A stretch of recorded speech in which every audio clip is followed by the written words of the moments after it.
le Conseil supérieur des imams des mosquées et des affaires islamiques en Côte d'Ivoire, COSIM, et le Conseil des imams sunnites, CODIS, informent la communauté nationale que la station à Arafat, à la Mecque, aura lieu ce samedi 10 août 2019, correspondant au 9 Zulhijjah 1440 de l'Hégire. Par conséquent, la fête de la Tabaski sera célébrée en Côte d'Ivoire, Inch'Allah, le dimanche 11 août 2019, correspondant au 10 Zulhijjah 1440 de l'Hégire. Les imams souhaitent bonne fête à toutes et à tous. Niye kibaraye kabwanya limami tomba fla yoro Côte d'Ivoire COSIM ani CODIS ko ka silama bɛɛ lajɛlen lalonia k'a fɔ sibiri n'o le bɛna bɛn uti kalo tile tama 2019 la o le bɛna bɛn Arafa loma n'o bɛ Zulhijjah tile 9 ye san 1440 ko ladon n'Ala Subahanahu wa Taala sɔnna ma dimanche lon n'o le bɛna bɛn uti kalo tile 11 ma 2019 la o le bɛna bɛn an ɲa seliba ma mi ye Zulhijjah tile 10 ye. Wassalamu alaikum wa rahmatullahi wa barakatuh. Autour de la table, plusieurs commissions du Hajj pour définir le circuit cultuel du pèlerinage en Terre Sainte d'Arabie Saoudite au départ de la Mecque. Les participants ont procédé à la validation du plan d'action qui leur a été soumis. Nous partons de la Mecque vers Mina, vers le séjour, la station de Arafat, pour y revenir également à Mouzalfa avant de continuer sur Mina et entamer la série de lapidation des stèles. Donc nous pouvons dire aujourd'hui que la commission religieuse est suffisamment prête, n'est-ce pas, pour apporter sa contribution à la réussite de l'édition 2019. Au cours des échanges, diverses préoccupations ont été soulignées par les participants. Pour l'équipe médicale, il s'agit avant tout de maintenir tous les pèlerins en état de forme. Avoir les pèlerins sous les tentes, enfin dans un box que nous avons mis comme une infirmerie, et nous voyons nos pèlerins en consultation quotidienne. Et la station mobile, c'est à nos agents de tourner, sillonner les tentes pour pouvoir déceler d'éventuels malades, d'éventuels patients qui ont porteurs d'état chronique qui ne prennent pas ces médicaments, afin d'ajuster ces traitements-là. Et si éventuellement il y a des envoyés dans un centre de santé saoudien, nous allons le faire. L'organisme parapublic au service des pèlerins s'engage cette année à suivre les activités et à apporter le soutien de la mission étatique aux opérateurs privés sur le circuit. Le ministre de l'Intérieur et de la Sécurité a bien voulu nous confier le suivi et l'encadrement des opérateurs privés. Nous sommes dans un pays ici en Arabie Saoudite. Le contingent ivoirien est de 8500, mais le responsable de la mission, selon l'entendement des Saoudiens, c'est le commissaire du Hajj. Nous avons dédié une cellule qui est chargée du suivi et d'accompagnement. Donc nous ne faisons qu'appliquer ces différentes recommandations. Avant le grand départ, pour Mina, des sessions de préparation spirituelle des pèlerins dans le circuit cultuel ont déjà démarré. Cheikh Kadim Rassoul Mohamed Samoukadi, célébré par les siens. Au service de l'islam depuis plus de 40 ans en vue de promouvoir ses vraies valeurs, ce prédicateur a fait le tour des villes de la Côte d'Ivoire, des pays de la sous-région et des pays des autres continents.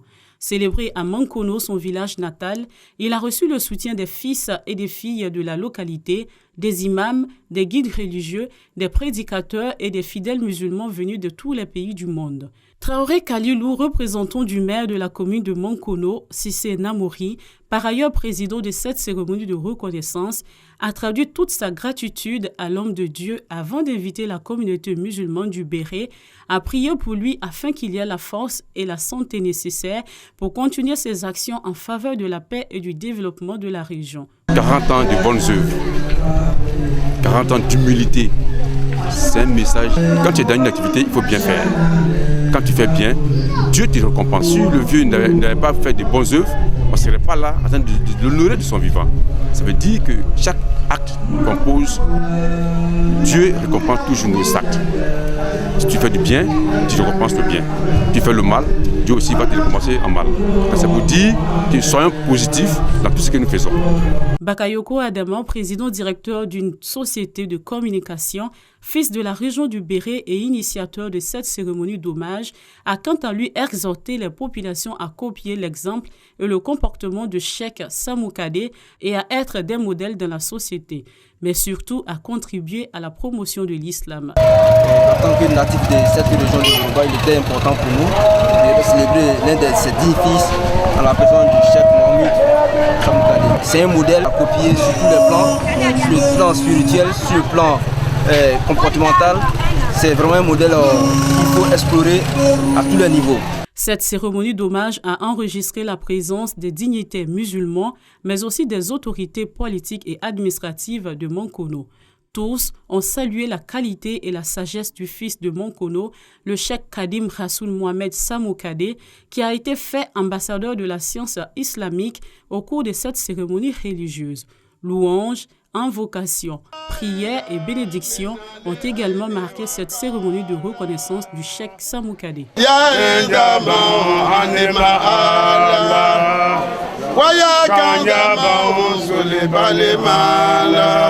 La communauté musulmane de Sikansi est toute heureuse. Elle aura bientôt sa mosquée Al-Houda. La pose de la première pierre de cet édifice s'est faite en présence du guide suprême de la communauté musulmane de Côte d'Ivoire, par ailleurs président du Conseil supérieur des imams Kozim, des mosquées et des affaires religieuses, le cheikh Aïma Fofana. Profitant de l'occasion, l'imam principal de la grande mosquée El Hadj Diaby Mustafa, président du COSIM départemental, a au nom de la communauté musulmane de Sikansi traduit toute leur gratitude au cheikh Boakari Fofana pour ses efforts à la promotion de l'islam en Côte d'Ivoire. Le message de l'imam Diaby Mustafa, apprécié par le président du conseil qui n'a pas manqué d'exhorter les fidèles et les cadres musulmans de Sikansi à plus de solidarité et d'entraide en vue de la construction de la nouvelle mosquée. À l'ensemble de la communauté musulmane, le guide suprême a invité l'ensemble de la communauté musulmane à plus de fraternité et d'amour, mais surtout à prier pour des élections apaisées en 2020. C'est à partir de la mosquée que le prophète Mohammed sallallahu alayhi wa sallam enseignait ses compagnons. Mais c'est à partir de la mosquée également que le prophète éduquait ses compagnons.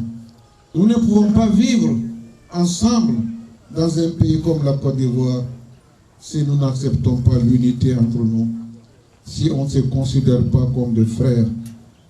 Ce n'est pas aujourd'hui facile pour tout le monde, mais il faut qu'on comprenne que nous sommes tous fils d'Adam et d'Ève. Le message du président du COSIM bien perçu par les fidèles de Sikansi qui ont tenu à le remercier. Cette cérémonie de la pose de la première pierre de la mosquée Al-Houda de Sikansi a vu la participation de nombreux imams, des guides religieux, des prédicateurs, des populations et des autorités administratives de la localité. Le sous-comité de l'Association des élèves et étudiants musulmans de Côte d'Ivoire, AEMC d'Adjamé, en collaboration avec le sous-comité de Koumassi, a organisé un séminaire communal de formation islamique dénommé Sekofis autour du thème Paix et stabilité sociale, apport de la jeunesse musulmane. Et c'est le lycée Djedji Amondi Pierre d'Adjamé 220 logements qui a servi de cadre pour cette édition 2019. Nous tendons vers de nouvelles élections, les tensions sont vives, les gens ont peur. Alors il s'agit pour nous, en tant que communauté musulmane, de rassurer la communauté tout entière. Dire aux jeunes que la paix et la cohésion est une affaire de tous. Le message du conférencier, appuyé par les organisateurs et la marraine de la cérémonie. La paix est une denrée très rare. Si on l'a, il faut vraiment la préserver. Et c'est très important pour nous, femmes, qui sommes le socle de la société. Une visite des enfants en séminaire par responsables et membres du sous-comité de l'association des élèves et étudiants musulmans de Côte d'Ivoire, AEMC d'Adjamé et de Koumassi, mais également des parents et de la marraine a mis fin à ce séminaire communal de formation islamique Sekofis 2019. L'enfant face à la problématique du divertissement. C'est le thème retenu cette année à l'occasion de la 10e édition du séminaire des enfants Safi Yop, initié par l'association Al-Mouaïdoum du gouvernorat de Yopougon. Lieu choisi, l'université islamique Al-Forkan de Yopougon Niangon Academy. Seul, on ne peut rien, mais étant ensemble, en équipe, on peut aller très loin. Donc Inch'Allah, nous demandons à la communauté de vraiment nous assister de vraiment nous apporter conseils et orientations afin qu'on puisse réussir notre mission, Inch'Allah. Il ne faut pas consacrer l'entièreté de son temps au divertissement en oubliant ses études, en oubliant l'apprentissage de la religion, en oubliant l'adoration d'Allah subhanahu wa ta'ala. En plus du thème principal du séminaire, plusieurs autres sous-thèmes dont les migrations clandestines ont été aussi développés au grand bonheur des enfants, des parents et du parrain. Nous avons rencontré sur les chemins de la migration irrégulière des jeunes gens qui n'avaient pas suffisamment reçu cette éducation de pouvoir se conduire dans la vie de tous les jours, à savoir comment organiser un voyage, et se sont laissés emprisonner sur les chemins migratoires. L'islam est une religion monothéiste qui prône l'adoration de Allah subhanahu wa ta'ala seul. Et le shirk, lorsque tu le commets, ne sera jamais pardonné par Allah subhanahu wa ta'ala. Un être humain se dit qu'il est musulman et qu'il fait le shirk. Il ne saura jamais comment la voie que le prophète sallallahu alayhi wa sallam a construite pour nous est bien. C'est par des prières et bénédictions pour la paix et la cohésion en Côte d'Ivoire que ce séminaire de formation des enfants Safi Yop 2019 a pris fin.